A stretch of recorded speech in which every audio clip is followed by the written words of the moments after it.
Hey guys, welcome back to the show. I hope you're doing well. Today we have a special guest, Kiersten. How are you doing? I'm good. How are you? Yeah, we're doing great. Thanks.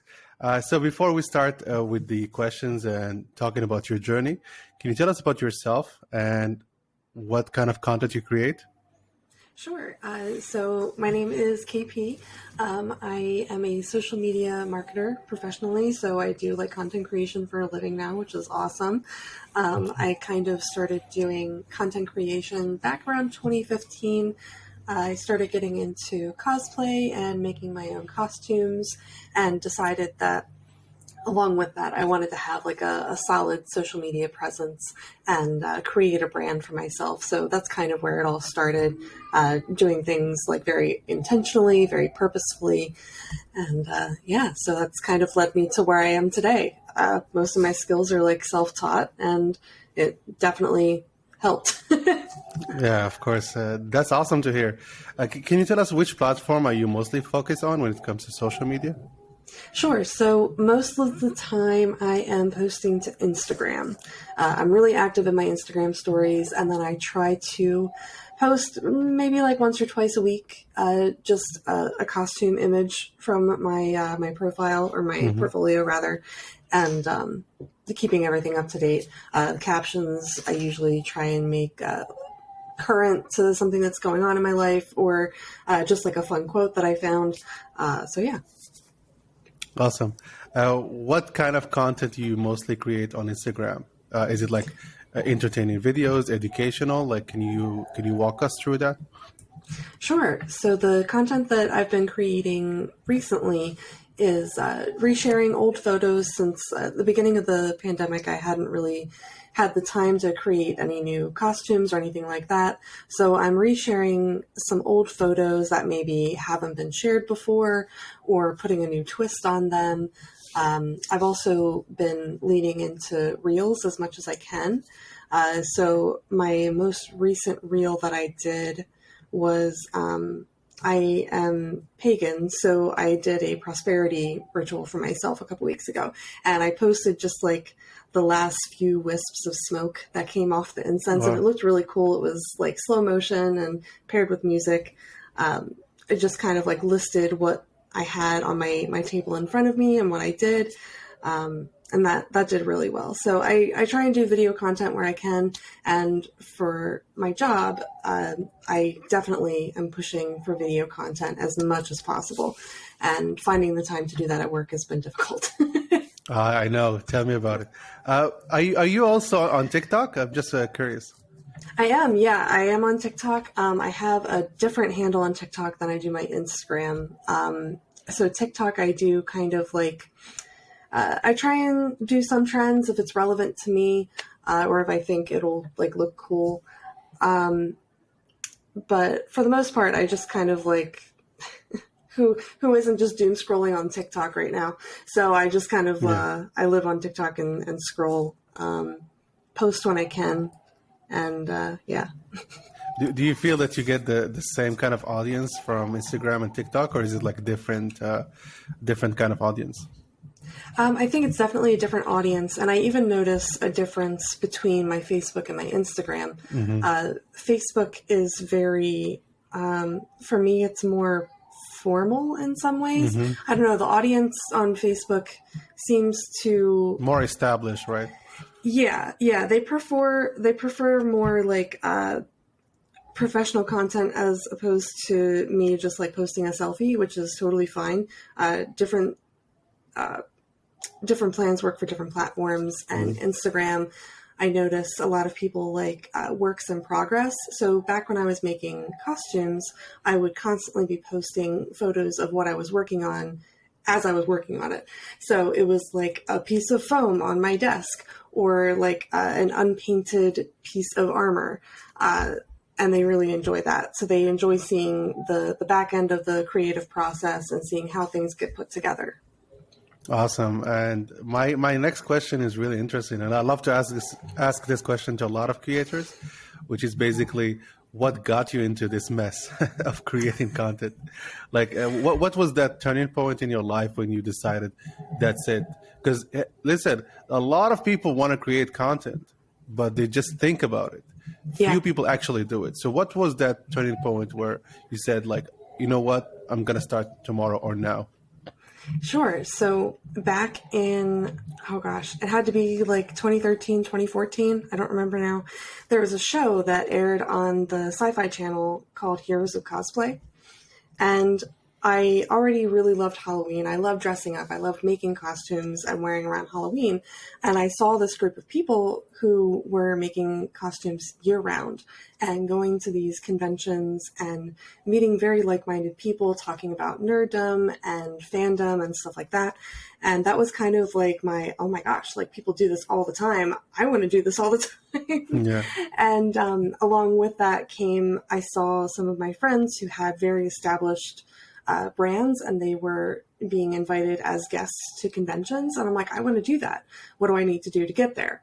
So I created a brand for myself. I sat down, I made myself a logo, I picked out my brand colors and made sure that I had like a cohesive voice before I even started. And a lot of people don't do that. And that's not to say that doesn't work for them. Everybody has found success doing different things, but that was the way that I wanted to approach it for myself and feel like I was doing it intentionally. Makes sense, because then you can, build your personal brand and explore opportunities from there. So that's Exactly. awesome. Yeah. Can you tell us a bit about the cosplaying part? Like, for some people who might not be really familiar with it, like what was the process for you to get into it, and how does it look for you now, and what kind of like content you create around cosplaying? Because I've seen you had a Twitch challenge, so we did not talk about that. If you can get into it. Yeah, so cosplay, going into it, I was always a very creative person as far as like crafting, making things growing up. So I had accumulated a lot of really random skills throughout my life as far as like jewelry making and painting and sewing. So having some sort of prior experience with something creative is helpful. It's not like necessary, but I really wanted to focus on the details in my costumes. So for those who aren't familiar with cosplay, basically you are dressing up as a character from a movie, from a comic book. And for me, really kind of leaning into the details and picturing this character in real life, how would this fabric move? How would this piece of jewelry look in the sunlight? Things like that. Trying to translate it to our reality instead of trying to do it verbatim. So that's kind of how I got started. And as I grew, I found that I still hated to sew. I still absolutely hate to sew. It is the bane of my existence. If I can purchase a dress and alter it, that's what I'll do. But I really enjoy making things. So I make armor out of foam. It's like the foam floor mats that you find like in workshops and stuff. It's that foam that you can like make armor out of and then paint it and it looks really cool. I really, really enjoy constructing things from scratch like that. So you make all your cosplays by yourself, right? Yep. Wow. I've seen some of them on Instagram. They're really incredible. Great job. Thank you. Yeah, I love it. So when it comes to creating content and exploring new venues and doing different kind of creative work, sometimes as creators we face this problem of, why am I doing this? And we kind of lack the motivation of keeping, the stream of creativity going, right? So what is that looking for you, like in terms of keeping yourself positive, creative, and full of like, let's say, good ideas to create? Sure. So one thing that I always did was I chose characters that made me happy, or just I really loved their look and I wanted to put my own spin on it. One thing that I never did was jumped on a bandwagon for a character. So a lot of people did Bowsette, which is like a female human version of the Bowser character from the Super Mario games. A lot of people did that, and that was super trendy last year. Or the Marvel thing, right? Yes, yeah. Or I mean, I have like a couple Marvel costumes, but it's like it's stuff that I really wanted to do. It wasn't necessarily trending. Yeah, that's kind of what kept me motivated. Like I had some sort of underlying passion for the character. To this day, my favorite costume that I've ever made is my human Vaporeon, which is a Pokemon. I made the armor and I made all the jewelry. I made this beautiful sword out of plastic that looks like water.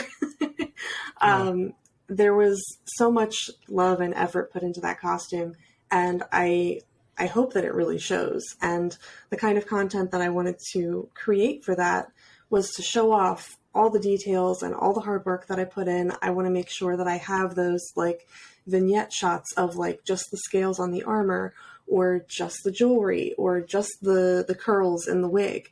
I wanted to make sure to really showcase those fine details that sometimes get lost in the content creation process. That's really, really great. And my next question will actually relate to this, which is basically how do you take those photos? Do you hire a photographer, or is it yourself? What kind of like gear are you using? Are you using a camera, a phone? So can you tell us about the tools that you're using to take those photos? Yeah, so sometimes I use my phone. Sometimes it's just selfies. Like I'm at a convention, I find a window with a little bit of soft lighting, and then I take a selfie. But for the most part, that's all you need, right? Just the lighting. Yes, yeah. As long as you have some good light and you've got yourself a good foundation and you have a camera, like that's all you need. But in going to conventions, you meet people, you talk with people, and you meet photographers. And that was the big thing for me, was building relationships with photographers. And I work with a lot of the same people that I have over the years. S1 Price Lightworks is a big one. He's done a lot of my photos. Who else have I worked with? Oh gosh, it's Depth of Light Photography. I was trying to think of her not real name. Depth of Light. She's the one who did my Vaporeon photos. I've worked with her several times.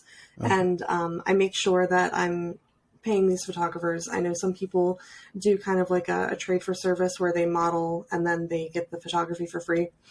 I always want to make sure that I pay my photographers because I know a lot of work goes into their side of things as far as the actual shooting, any education that they've had prior, the equipment. Sometimes we work with just natural light and a camera, and sometimes we have full studio setups. So it depends on who you're working with, and it depends on the situation that you're in. If you're at a convention, sometimes they don't allow full setups. I'm curious to ask you, have you ever been on Reddit? Like, have you posted some of your cosplays on Reddit? I have, yeah. Okay. Every now and then, if I feel the itch, I go into the cosplay Reddit. I think it's a wild place, right? Yes, I love Reddit. Reddit is Same. like my little happy place on the internet. I've like carved out this little thing that I love, and I think I've posted my Vaporeon on there and my Mad Moxie from the Borderlands series. Those are two of my favorite costumes that I've had like professional photos done for. So I share those, and they do okay. It really depends. It's a lot of the stuff that I do is kind of niche in terms of the characters that I pick. So there's not a huge audience for them. But the people that do see it, they're like, oh my gosh, like, look at that. That looks so cool. So that's always really satisfying. But yeah. Yeah, I agree with you. Reddit is an amazing place. But having said that, the internet in general is kind of like a double-edged sword. Like, we have the dark side, which brings us to my next question. How do you deal with the negative aspect of the internet and the toxicity that sometimes comes from maybe the comments, or we all that, like, as creators, we have to deal with this, like the dark, that's what I call it, the dark side of the internet. Can you tell us about your experience with that? Sure. So I've been extremely fortunate to have carved out a very positive space. My community is a very positive one. I'm very upfront. I don't know how you feel about language, but I'm very upfront about no bullshit with people. And it's really helped for sure. But you do get the occasional thing, I get comments about my body. I get comments about the costume. And I've really grown a thick skin over the years. Depending on how I'm feeling, I will determine whether or not I engage with it. Sometimes I just ignore it because it's not worth my time. It's not worth my time to try and change their mind. It's probably not going to change anyway. They're just there to feel better about themselves, I guess. I don't know, trying to put somebody else down. But I've been really fortunate to not have to deal with it like en masse. Today, actually, somebody commented something on one of my TikTok videos that was kind of dismissive regarding something that I posted about how I was feeling. And I was like, oh, well, you're wrong, but thanks for the comment. So it's an engagement, right? yeah, exactly. Like, thanks for the free engagement. I really appreciate it. But I try not to let things get to me too much because most of the time when people are commenting negative things, it's not necessarily about you. It's something that they've internalized and they're projecting. So I try not to take too much to heart. Okay, that's really interesting because I can't tell you how many people I know personally, creators, who quit because of the toxicity online. It's really a big deal for creators. So my question to you, about what you just said, is this something that you have naturally outside of the internet, like you have thick skin, or is this something that you kind of had to develop and learn some things or empower yourself with some maybe books, some mentors to get you to that stage where you have thick skin? Can you tell us a bit about it? Sure. So I definitely had to develop a thick skin. I used to work in retail, so yeah, that's the best place for it. Yep, that's where it came from. I had an extremely toxic manager when I was in retail, and she was actually the driving reason for me to leave and really push to get out of retail. So over the years, I tell myself, don't take it personally. Like, you can't please everybody. Not everybody's going to like the art that you put out there. Art is extremely subjective. As long as you're not setting out to intentionally like offend anybody, there's no reason to internalize that negativity that people are putting towards you.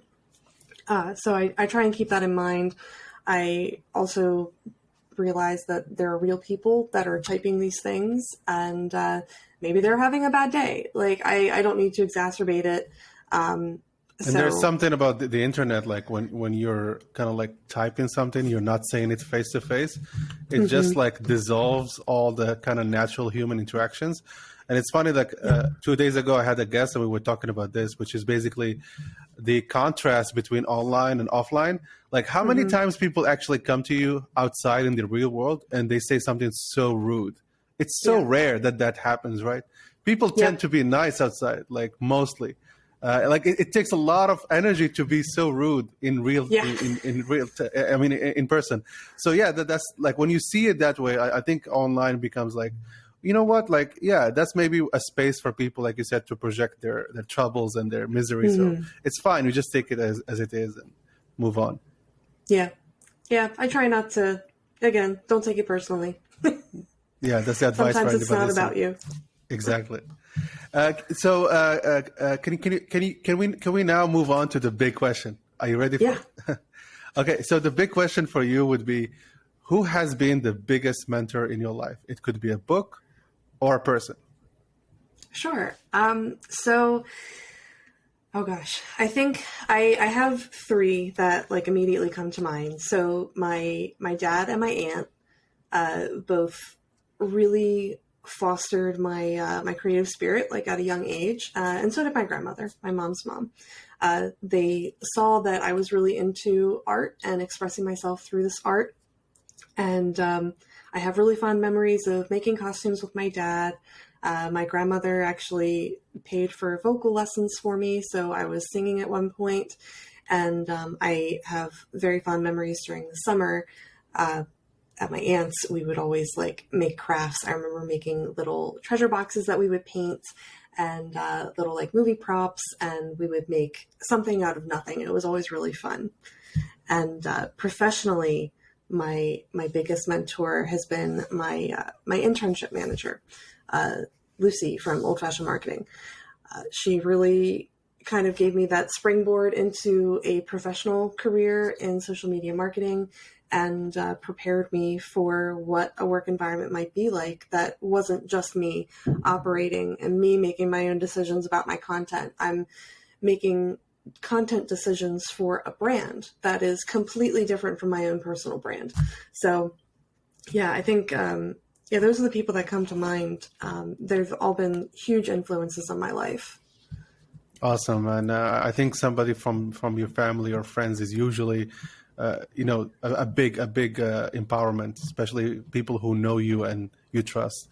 I want to move on to the next question about your content creation day. Like, can you walk us through how do you get to that zone? Like, for example, speak about myself. Like, I have a time zone of the day. Let's say 10 a.m. to let's say 4 p.m. That's my time zone of creating content that I dedicate maybe weekly. And it's been really hard for me to kind of find that zone. It's really tricky because sometimes you get high energy, sometimes low energy. So for you, how do you go about, not, I don't want to say scheduling, but just like finding that sweet spot during the day, especially because we have responsibilities, maybe full-time jobs. It's really hard to find that really what scientists call the green zone of creativity. Yeah, so finding that green zone is definitely really hard. Before I had my son, it was a lot easier to kind of like go to work and then at the end of the day be like, all right, I'm going to go home and I'm going to keep working on this costume. And I could work for like 5 hours completely uninterrupted, crash at like midnight, and then get up and do it all over again. But since I've had my son, it's been a lot harder to find that time where I'm not exhausted and want to create content. So kind of the process that I've gotten into is I have this idea. Now, when will I have time to execute this idea? So usually it's on the weekends while he's napping in the afternoon. I'll try and like squeeze something in.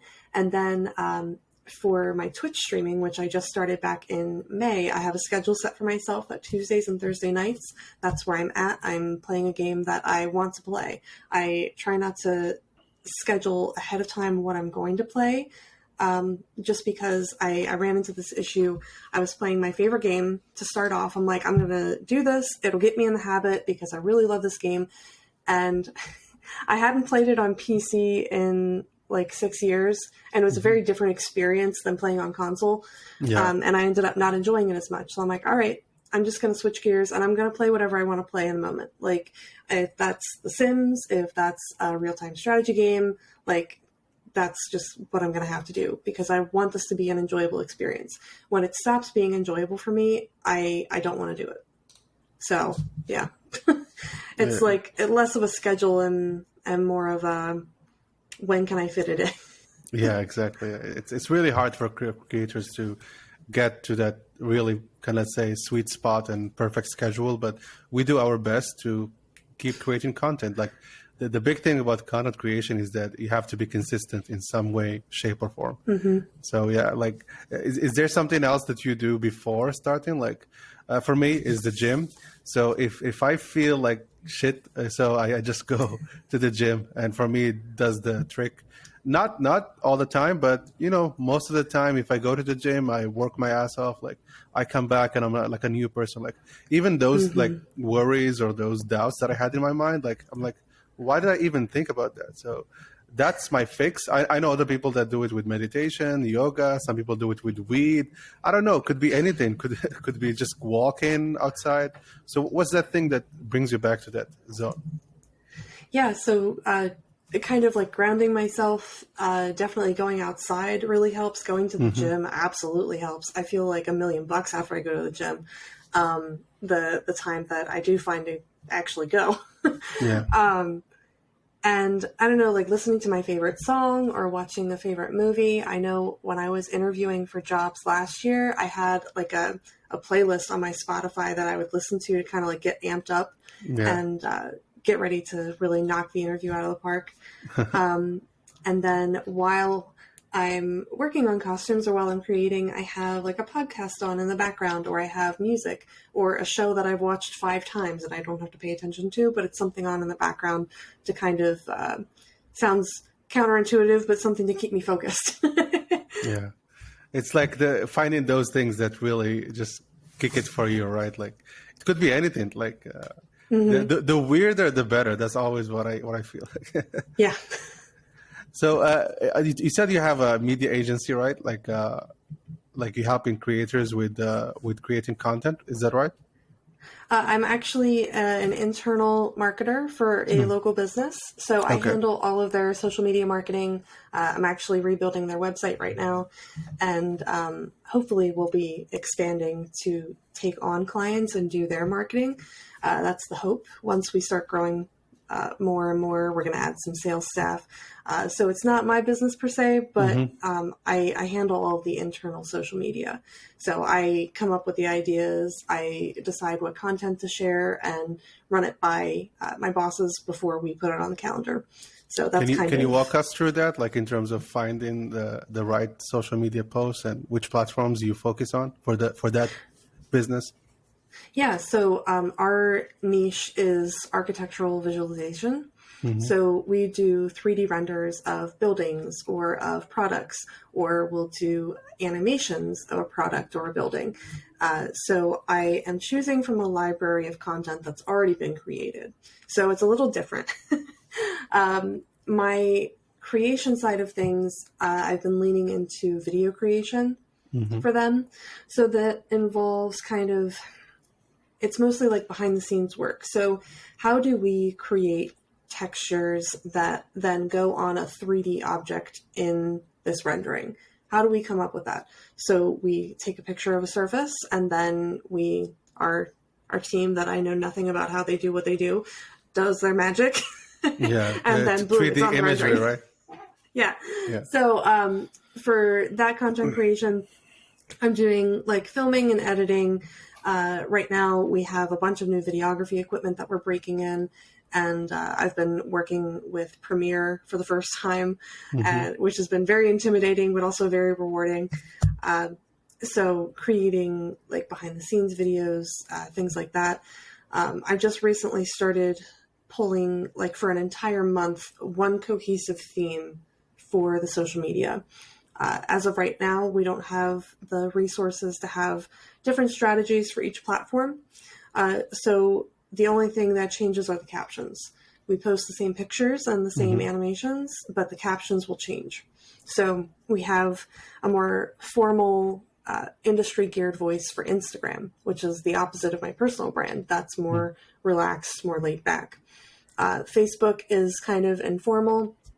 And then we also focus on Pinterest and ArtStation and Behance, all of the artistic kind of websites. A lot of our marketing is done by word of mouth and like sharing our images within the industry and the community. So that's kind of how I structure out our monthly plan. Do you tend to like bulk schedule your content, like in a social media management tool, like Hootsuite and the others? Yeah, so we actually use Sprout Social. I think we're in our second or third month of using Sprout, and we do bulk schedule. So I try to get the entire month's content done and approved by like the third week of the month before, and then I schedule it that last week. So it's done, and then I can focus on the next month. One thing that I'm working in now, in addition to all of the social content, is blog content. So I'm starting to do research and pull articles to create content to position the business as a thought leader. So that's been daunting, but you might want to watch our like maybe 2 guests before. We had a guest who was like a Substack kind of leader, and he grew his like subscriber count for blogging like to 25,000 emails. Nice. It was really interesting to see his perspective about how to blog in the right way. So, nice. Yeah, I'll really have to check that out. Yeah, cool. We're almost done with the podcast, but I have one question for you.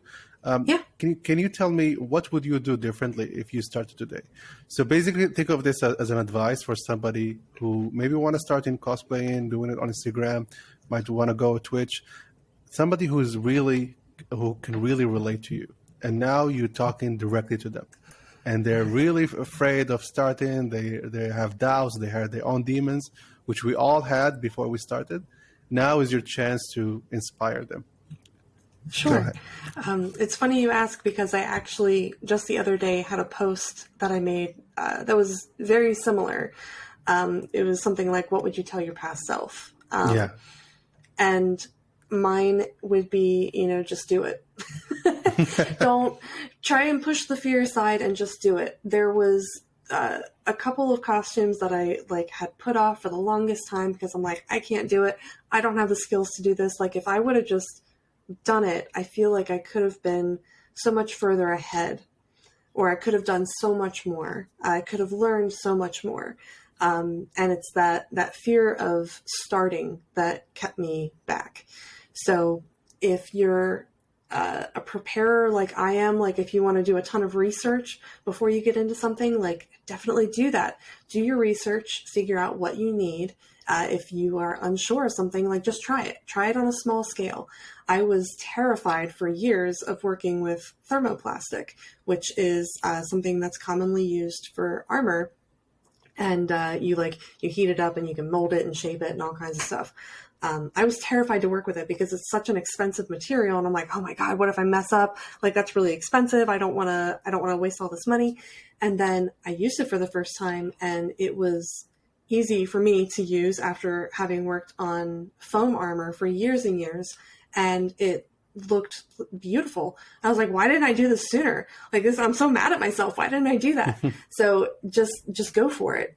If you have the means, if you are able to, just mess around for a little bit on a small scale, see how you feel about it, and then expand from there.